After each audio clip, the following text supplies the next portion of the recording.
Peter Lawson sat on the cold city sidewalk, his body disheveled and exhausted. His clothes were tattered, an old jacket and a pair of worn-out jeans that spoke of the hard life he now endured. People passed him by, some not even noticing his presence, while others tossed a few coins into his old plastic cup. Peter looked down at the ground, his eyes weary and filled with sadness, remembering a time not so long ago when he was a respected man in his community. Back then, Peter was a master stonemason, a skilled craftsman proud of his work. With strong, capable hands, he shaped stone, creating structures that would last for centuries. His work was not just a livelihood, it was his passion, something that filled him with a deep sense of purpose. Every day, Peter would return to his modest but cozy home. Upon opening the door, he was always greeted by the warm smile of his wife, Lucy, and the cheerful greeting of his young daughter, Sophie. Lucy, with her dark hair and bright eyes, was the pillar of his life, while Sophie, with her contagious laughter and boundless energy, filled their home with joy. Their family nights were simple but blissful, dinners together sharing stories of their day. But everything changed abruptly, as if life had decided to flip a switch on them. Peter still remembered that fateful day as if it were yesterday, the day the draft notice came for the war in Iraq. It was a cloudy morning, the kind that made the world seem dull, and when the sound of the mail dropping into the mailbox echoed in the quiet of their home, it felt like the thunder before a storm. When Peter opened the letter, a knot formed in his stomach. The war was calling him, and there was no escaping it. The news struck his family like a hammer. Lucy tried to stay strong, but the fear in her eyes betrayed her. Sophie, too young to fully comprehend what was happening, only knew that her father was leaving, and everyone was sad. Their farewell was heart-wrenching. Peter held Lucy tightly, feeling the desperation in her embrace. "I'll be back soon," he whispered to her, though deep down, he wasn't sure if it was true. Sophie, her little arms wrapped around his neck, whispered, "Daddy, don't go for too long." Peter's heart broke as he kissed her forehead, promising her he'd return, a promise that would haunt him through the darkest days ahead. Iraq was hell on earth. Peter faced danger every day. The sounds of explosions, the whistling of bullets, the constant threat of death. Yet, what weighed most heavily on him was the distance from his family. Each day on the front lines was not just a fight for survival, but a battle to hold on to the hope of returning home. One night, as Peter and his unit prepared for another patrol, the tension in the air was thick, and the desert around them was eerily quiet. Shadows shifted in the darkness, and every corner seemed to hide a threat. "Ready?" asked their sergeant in a low, steady voice. The men nodded in silence, knowing the risks that awaited them. As they advanced through the narrow, desolate streets of the ruined city, the tension mounted. Suddenly, an explosion ripped through the air, and Peter was thrown to the ground, the blast echoing in his ears. He tried to stand, but a sharp pain shot through his right shoulder, rendering him unable to move. "Peter, are you okay?" Corporal Ramirez's voice was distant and muffled. "My shoulder. I can't move it," Peter gasped, each word tinged with pain. His comrades dragged him to safety, but before long, darkness enveloped him. When Peter awoke, he was in a field hospital. The sounds of war rumbled in the distance, but inside, there was an eerie calm. A doctor approached his bed. "Soldier Lawson, I'm Dr. Reynolds. You've suffered a severe fracture in your shoulder. We need to operate immediately." "Am I going to be okay?" Peter asked, his voice trembling with uncertainty. "I'll do my best," Dr. Reynolds replied gravely. The surgery was long and grueling. When Peter finally woke, his shoulder was heavily bandaged, numb, but the worst was far from over. Rehabilitation was a nightmare. Each movement felt like torture, and though Peter regained some mobility, the pain lingered, a cruel reminder of the war that had taken so much from him. "Lawson," Dr. Reynolds said one day, his tone solemn, "we have to be realistic. Your shoulder will never be the same. This will limit your physical capabilities." Peter swallowed hard. The doctor's words felt like a punch to the gut. He nodded, accepting the harsh reality that his life would never be what it once was. When the day finally came for him to return home, his thoughts were a whirlwind of fear and hope. Upon arrival, Peter was greeted with hugs and tears from Lucy and Sophie, but behind their smiles, Peter sensed something deeper, a fear that things would never return to the way they had been. In the days that followed, Peter's limitations became painfully clear. He could no longer work as a stonemason. Bills piled up, and the tension in the house grew unbearable. Lucy worked double shifts at a local diner trying to make ends meet, while Peter struggled to find any way to contribute. "We can't go on like this," Lucy said one night, her voice laced with worry. "We need a solution." "I know," Peter replied, the weight of his helplessness pressing down on him. "I'm doing the best I can." But his best was not enough. The war had left its mark not just on his body, but on his soul, and as Peter watched his family struggle, he realized that the real battle had only just begun. Then came the day Peter returned home to find the house silent, eerily so. "Lucy? Sophie?" he called out. No answer. As he moved from room to room, dread crept over him. Finally, he found a note on the kitchen table. The words were written in Lucy's neat handwriting, but they cut like a knife. "Peter, I can't go on like this. Mark has offered me a chance for stability, something we need. Something you can no longer provide. I'm taking Sophie because it's what's best for her. I'm sorry. This is the best decision for everyone." Peter read the note again and again, unable to believe what he was seeing. The ground seemed to shift beneath him, and he collapsed into a chair, the betrayal and devastation too much to bear. From that day forward, Peter's descent was slow and agonizing. The bills kept coming, the arguments intensified, and finally the family he had fought so hard to protect slipped through his fingers. When he lost his job entirely, the downward spiral accelerated. Unable to pay the rent, he was evicted. Peter was now a man without a home, wandering the streets with nothing but memories of a life that had once been his. And so Peter Lawson, the man who had once been a proud stonemason, sat on the cold sidewalk of the city, invisible to the world around him. He spent his days searching for food, scavenging through dumpsters, and his nights under bridges, shivering from the cold. Despite it all, he found small moments of humanity, helping an elderly woman with his tattered blanket, sharing his last piece of bread with a hungry child. These small acts kept him going, reminding him that he was still a person, still capable of kindness. Peter Lawson's life had become a never-ending night, where the only constants were the cold and the loneliness. Days bled into one another, each one a struggle for survival. The world around him moved on, indifferent, busy, blind to the man who once had a family, a career. But within this darkness, a small spark refused to die, a glimmer of hope that Peter clung to with all his might. One evening, as the sun set behind the tall buildings, casting long shadows over the city, Peter found himself wandering aimlessly through a neighborhood far removed from the harsh streets he now called home. This was a place of luxury and comfort, where grand mansions lined the streets, surrounded by high walls and lush gardens. It was a stark contrast to the world he knew, and as Peter walked along the quiet road, he couldn't help but feel like an intruder in a life that no longer belonged to him. He paused outside a particularly imposing white stone mansion, its large windows glowing warmly against the encroaching night. Peter's eyes drifted to the garden, where he saw a little girl playing with a dog. Her laughter, high and clear, echoed through the stillness, bringing a painful lump to his throat. She reminded him of Sophie, his Sophie, who used to run through their small garden with the same carefree joy. He turned away, unable to bear the memories that came flooding back, but just as he was about to leave, something caught his attention. A thick column of black smoke began to rise from behind the mansion. The girl's laughter stopped abruptly, replaced by the faint sound of panic.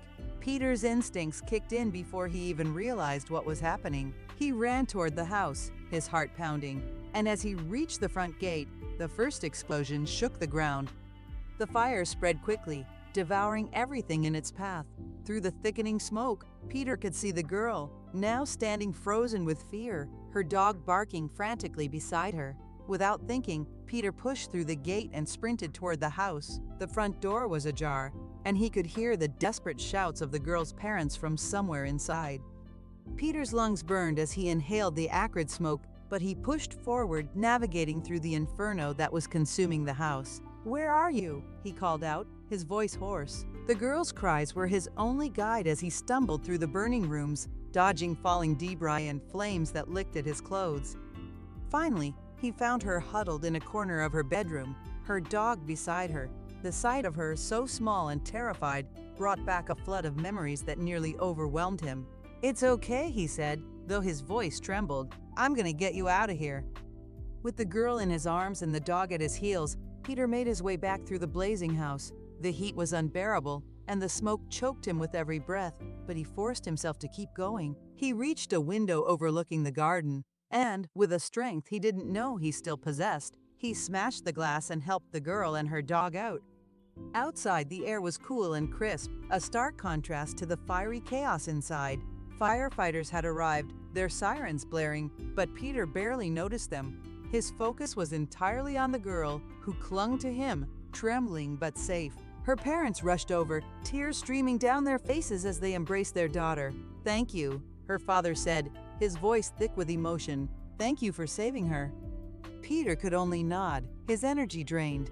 He collapsed onto the grass, coughing as the last of the smoke left his lungs. The world around him faded into a blur of noise and light, but one thing remained clear: the girl was safe, and that was all that mattered.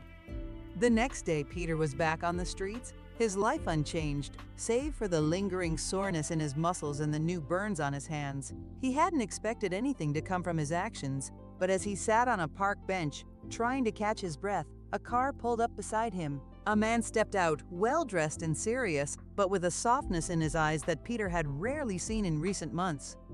"Peter Lawson?" the man asked, though it was clear he already knew the answer. "My name is Matthew Hart. I'm the father of the girl you saved last night." Peter nodded, unsure of what to say.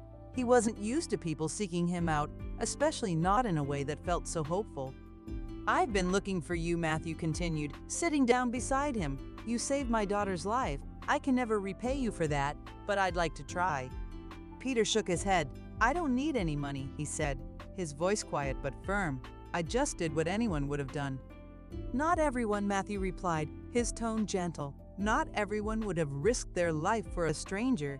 You did, and for that, I'm grateful. But I'm not here to offer you money. I'm here to offer you a job, a chance to rebuild your life." Peter looked at him, a flicker of disbelief crossing his face. "A job?" "Yes," Matthew said, his gaze steady. "I own a construction company, and I could use someone with your skills and experience. It won't be easy, and it won't happen overnight, but if you're willing to work hard, I believe you can find your way back." For a long moment, Peter was silent, the offer hanging in the air between them. It was more than he had dared hope for, more than he felt he deserved after everything that had happened, but deep inside, the spark of hope that had kept him going flared to life. "I'll take it," Peter finally said, his voice stronger than it had been in a long time. "Thank you."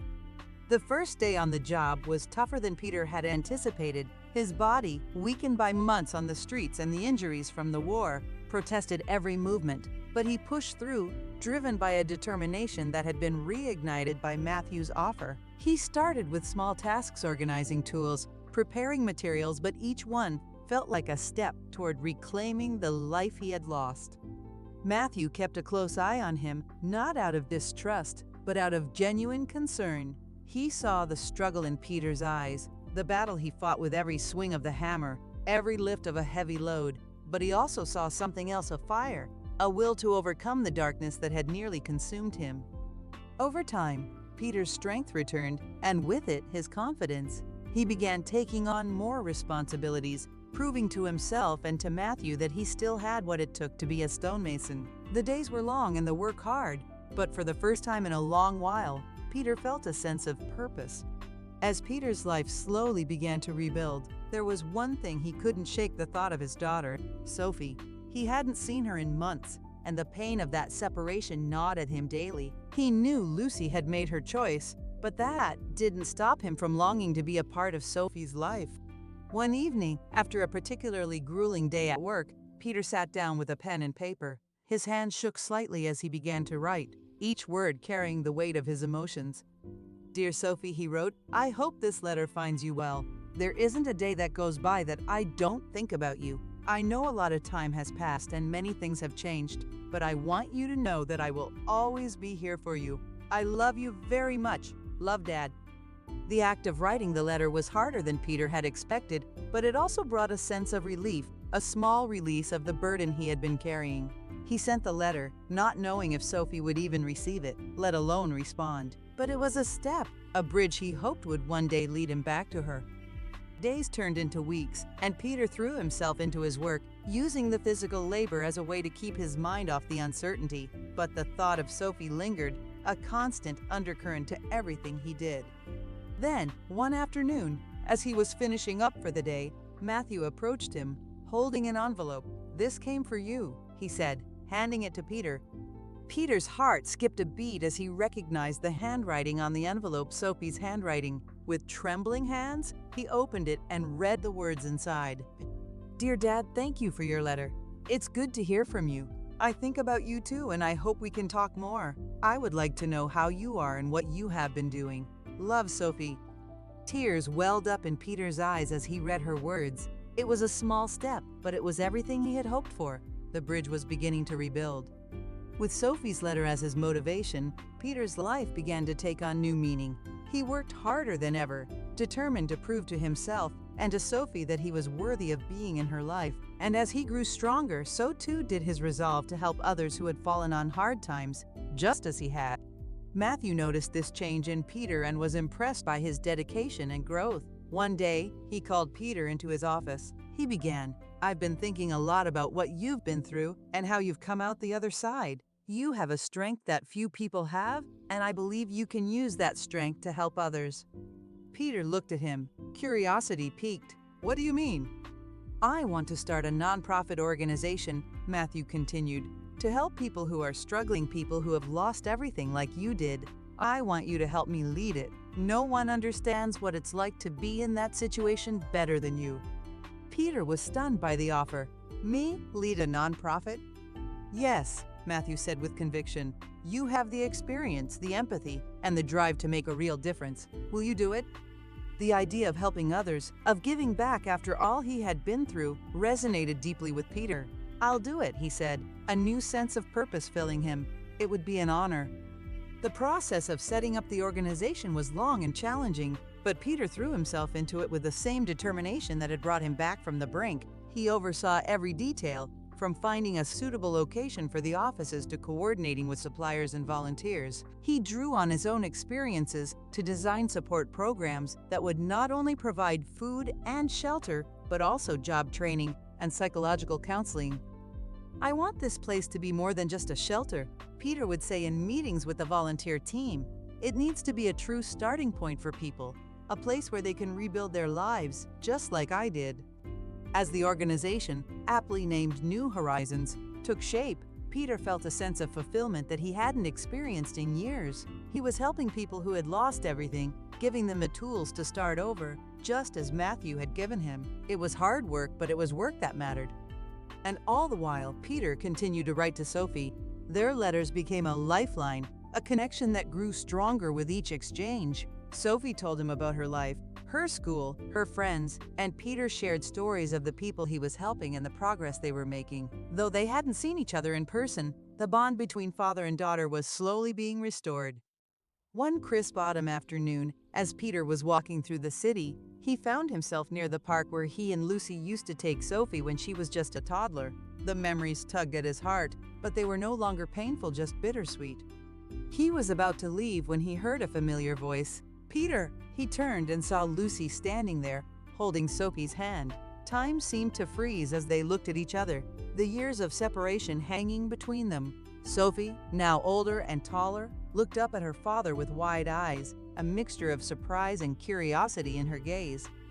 "Lucy, Sophie," Peter's voice was barely a whisper. "Is it really you?" Lucy asked, her voice trembling. "You look so different." Peter nodded, his emotions a whirlwind inside him. "It's me," he said quietly, his gaze shifting to Sophie. "I've missed you both so much." For a moment, none of them spoke, the weight of the past too heavy to break. But then Sophie stepped forward, her eyes filled with something Peter hadn't seen in a long time. "Hope." "Dad?" she said softly, her voice uncertain but full of longing. "Yes, sweetheart," Peter replied, his heart aching with love. "It's me. I'm here." Sophie ran to him, wrapping her arms around his waist in a hug that spoke more than words ever could. Peter held her close, tears streaming down his face as he whispered, "I'm so sorry I wasn't there for you, but I'm here now, and I'll never leave you again." Lucy watched them, tears in her own eyes. She stepped closer, her voice thick with emotion. "Peter, I've thought a lot about what happened. I'm sorry for the way I left. I see now how much you've changed, how strong you've become.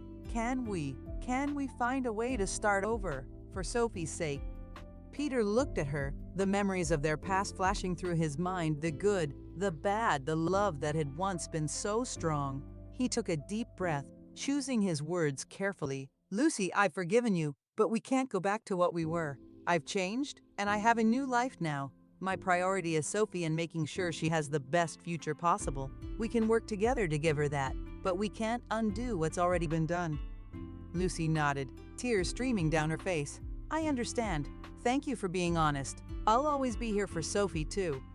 With that, the three of them stood together in the park, the weight of the past finally beginning to lift. Peter knew that while their family would never be the same, they had a chance to build something new, something better. The reunion with Sophie and Lucy gave Peter a sense of closure, a peace that had eluded him for so long. He continued his work at New Horizons, pouring his heart and soul into helping others rebuild their lives. The organization grew, expanding its reach and impact, and Peter's story became a beacon of hope for those who had lost their way. Matthew, ever the mentor, continued to support Peter, watching with pride as his friend flourished in his new role. You've done something incredible here, Peter, Matthew said one day as they walked through the bustling offices of New Horizons. You've turned your pain into something beautiful, something that's changing lives. Peter smiled, a deep contentment settling in his heart. I couldn't have done it without you, Matthew. You gave me a second chance when I thought all was lost, and you made the most of it, Matthew replied, clapping him on the shoulder. I'm proud of you, Peter. We all are. As the weeks turned into months, Peter's life continued to evolve. He and Sophie spent every weekend together, enjoying simple but meaningful activities, walking in the park, visiting museums, or just talking about their lives. Each moment with her was a gift, a reminder of why he had fought so hard to come back from the darkness. One day, while they were enjoying a picnic in the park, Sophie looked at her father with a smile that melted his heart. Dad, I'm so proud of you. You've done amazing things. Peter looked at her, his heart swelling with love and gratitude. Thank you, Sophie. You are my greatest inspiration. Everything I do for you. Their bond, once frayed and broken, was now stronger than ever, and Peter knew that he would do anything to protect it. Peter's work at New Horizons continued to thrive, and with Matthew's support, the organization expanded its programs, reaching more people than ever before. They launched new initiatives, job workshops, emotional support sessions, and reintegration programs, each one designed to give people the tools they needed to rebuild their lives. One afternoon, as Peter was reviewing some reports in his office, he received an unexpected visit. A young man stood in the doorway, his eyes filled with emotion. Mr. Lawson, the young man said, his voice trembling, I just wanted to thank you. Your story gave me hope when I had nothing. Because of you, I found a job and a place to live. I don't know how to repay you. Peter smiled, his heart full. You don't have to thank me. Everyone deserves a second chance. I'm just glad I could help. As the young man left, Peter sat back in his chair, reflecting on the journey that had brought him here. He had faced unimaginable adversity, but he had emerged stronger, with a renewed sense of purpose. His life had come full circle, and every day was a testament to his resilience and determination. Looking ahead, Peter knew that his work was far from over. There were still so many people out there who needed help, who needed hope, and as long as he had breath in his body, he would continue to fight for them, just as he had fought for himself. At the end of each day, Peter would sit in his office, looking out over the city that had once seemed so cold and unforgiving. Now, it was a place of possibilities, a place where he had found not only his purpose but also his inner peace. Redemption wasn't just a word, it was his reality, built day by day, with effort, heart, and a little help from those who believed in him. And so, with each new sunrise, Peter Lawson continued on his path, knowing that he had found his place in the world and the peace he had long sought. It's been a few years since Peter Lawson saved a little girl from a fire and started his new life. New Horizons has grown from a small organization into a powerful charity that helps thousands of people across the country. Peter became the face of this organization, a symbol of hope and perseverance, a man who knew what it meant to lose everything and be able to rise again. However, despite all the successes, Peter knew that his journey was not over yet. Life continued to challenge him, and this time they were no less difficult than those he had faced before. One of these challenges came in the form of a proposal to expand the organization to the international level. Matthew, who always saw Peter as a leader, invited him to lead the project to open New Horizons branches in Europe and Asia. Peter, you're doing better than anyone could have expected. I know that you can do the same abroad. These people need you, Matthew said during one of their meetings. Peter, though flattered by the trust, knew it would be an ordeal. The job required not only knowledge and experience, but also the ability to adapt to new cultures, languages, and mentalities. He needed not only to open branches, but also to implement the philosophy that helped thousands of people in his country. He understood that this was a chance not only for the organization, but also for himself, a chance to prove to himself and the world once again that he was capable of more. Peter's first stop was London. The city greeted him with coolness and rain, but it did not scare him. The memories of the days when he roamed the cold streets were still fresh in his mind, but now everything was different. Now he was here with a mission, with a purpose, and it gave him strength. Peter spent many weeks negotiating with local charities, government agencies, and businessmen. He told his story, shared his visions and beliefs, and tried to convince everyone he met of the need to support New Horizons. We are here to help those who have lost everything. I know what it means to be at the bottom, and I know how important it is to have someone who will lend a helping hand, he said at every meeting, and his words resonated in the hearts of people. But not everything went smoothly. London was a city with high standards and fierce competition. Local organizations were not always happy to have a new player on their field. Many doubted that an American charity would be able to understand and take into account all the peculiarities of their society. Peter didn't give up. He was ready for difficulties, but every day he felt the burden of responsibility getting heavier. He understood that this project could be either his greatest achievement or his downfall. At one of the meetings, Peter met Emily Reed, a young woman who headed one of the largest charities in London. Emily was smart, purposeful, and had extensive experience working with a wide variety of sectors of society. Do you really believe that you can make a difference here, Peter? London is not America. There are different rules here, a different life, she told him one day over a cup of coffee. Emily, I believe that change is possible everywhere if there is desire and willpower. I've been through a lot, and I know that you can't give up, even when it seems that everything is against you, Peter replied. Emily stared at him for a long time, as if trying to read his mind. There was a mixture of skepticism and admiration in her eyes. Eventually, she sighed and smiled. Okay, Peter, I'll help you, but only because I see how much you believe in it. Maybe you're right, maybe London really needs someone who sees the world a little differently. It was a victory, but Peter knew it was just the beginning. Working with Emily gave him new strength, and soon their collaboration began to bear fruit. New Horizons opened its first international branch in London, and thanks to the support of Emily and her team, it began to work successfully.